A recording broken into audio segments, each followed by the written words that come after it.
Olen aloittanut 9/03, eli syyskuussa 03, ja hommaa tekee semmonen kaveri kuin Kailajärven Hannu.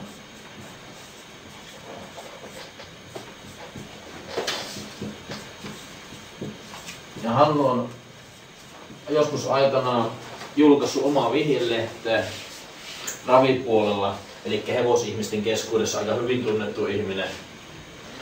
Tai Wincapita klubina tai yhtiönä aikaisemmassa toiminnassa ei koskaan luvannut minkäänlaisia tuottoja.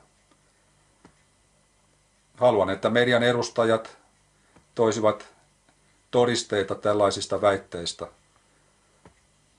tai lupauksista esiin. Tällä tuottovauhdella suunnilleen tuplaantuu 100 000 euroa panostuksiin nykyisellä tuotolla. Ja tuottoarvio, minkä firma antaa, niin perustuu viimeisen puolen vuoden tuottoihin. 300% 6 kuukaudelle. Tarkoittaa tuosta semmoista 300 000 euron tuottoa. Huomatkaa, tämä on tosiaankin tuotto. Eli kapitaali säilyy. Jos tuo 300 000 ottaa tuolta vaikka ihan kokonaan omaan taskuunsa, niin se sama raha, mikä sinne on laitettu alun perin, se jatkaa sitä jylläämistä seuraavalle puolelle vuodelle. Tai sitten se voisi ottaa pikkusen eteenpäin, jos äityy ahneeksi. Kysymys oli normaalista liiketoiminnasta. Asiakkaat ostivat tuotetta, eli signaalijärjestelmän käyttöoikeuksia, suosittelivat järjestelmää edelleen, ja tästä suosittelusta heille maksettiin palkkioita. 10 euroa tai 100 euroa, niin panostusmaksimi oli sitten aina siinä samassa suhteessa. Eli tarkoittaa käytännössä sitä, että kun nyt uudella asiakkaalla on se tietyn kokoinen kakku, vähän kuin tuo mansikkakakku tuossa, josta asiakas lähtee sijoittamaan, niin se suhde siihen, että paljonko siitä rahasta käytetään siihen, että ostetaan lisenssejä, jos haluaa tehdä tämän sijoituksen sillä tavalla, niin kuin Hannu on sen tarkoittanut. Eli ostaa lisenssit, panostaa maksimit, laittaa tietokoneen kiinni, lähtee puoliksi golfaamaan ja aukaisee sitten koneen uudestaan ja ottaa tuotot mahdollisesti ulos tai uudelleen sijoittaa.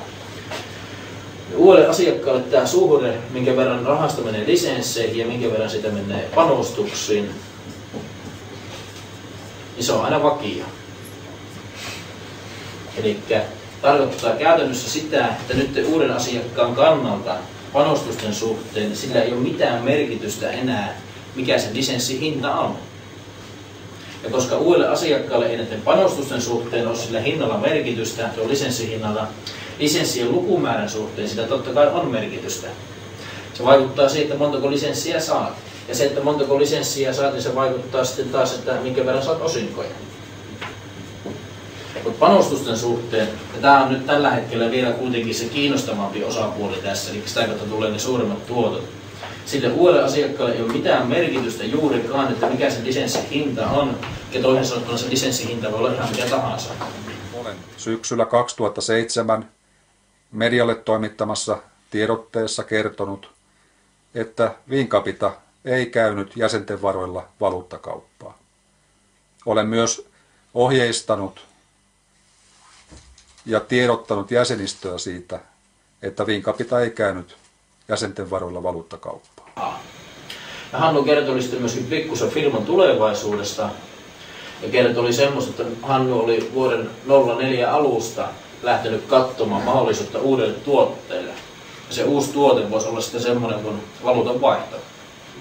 Ja Hannu kertoi muutamia asioita siitä valuutan vaihdosta ja käyn niitä vähän läpi.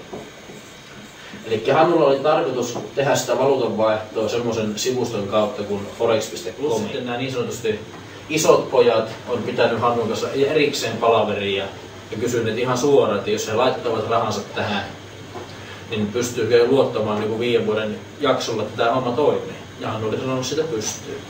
Toisaalta mikä muuta se voisi siihen vastata. Jos se kertaakaan kerkiä silmä värähtää, niin se olisi ollut väärä vastaus. Ja sitten siihen toiseen vastaukseen kysymyksenä, niin Hannulla on tosiaan ollut ne oppipojat pitkään jo opettelemassa järjestelmää. Ja mitä todennäköisemmin jonain päivänä Hannu oikeasti haluaa jäädä tästä hommasta eläkkeelle, eli joko sitten ne oppipojat jatkaa, Tai sitten sen sijaan, että Hannu lopettaisi tämän firman niin kuin seinään, niin se todennäköisesti koittaa sen myydä. Eli monet isot yhtiöt on kiinnostuneita tämän tyyppisestä järjestelystä, jossa on valmiina asiakkaat, asiakasrekisteri, siellä on pääoma valmiina, siellä on järjestelmä, millä hommaa tehdään jo softat ja kaikki tämmöinen seuranta. Kaikki on niin kuin valmiina. Ja minä luulen, että se on hyvinkin niin kuin myyntiarvoinen artikkeli. Tarvitsi se on vähän joku laittaa, niin kai se Hannu myy. Minä arvioisin, että se olisi noin 250 miljoonaa euroa. Miten se siinä tilanteessa, jos se semmoinen niin kaveri löytyy, kuka lyö sen 250 miljoonaa euroa tiskiin, niin mitkä on niin sen jälkeen vaikutukset, sanotaan teoreettiset vaikutukset? Hetkinen, ei se voi olla semmoinen raha, silloin kassassakin jo miljardi. Jos sanoit, että nyt meni vähän alhaalla. Niin, se on vähintään sen verran, mitä siellä kassassa on, plus sitten jonkun verran päällä. Minkä takia jäsenille ei tule mitään mustaa valkoisella, mitään dokumenttia, että rahat on mennyt? Turhaa. Ei kukaan jaksa semmoista.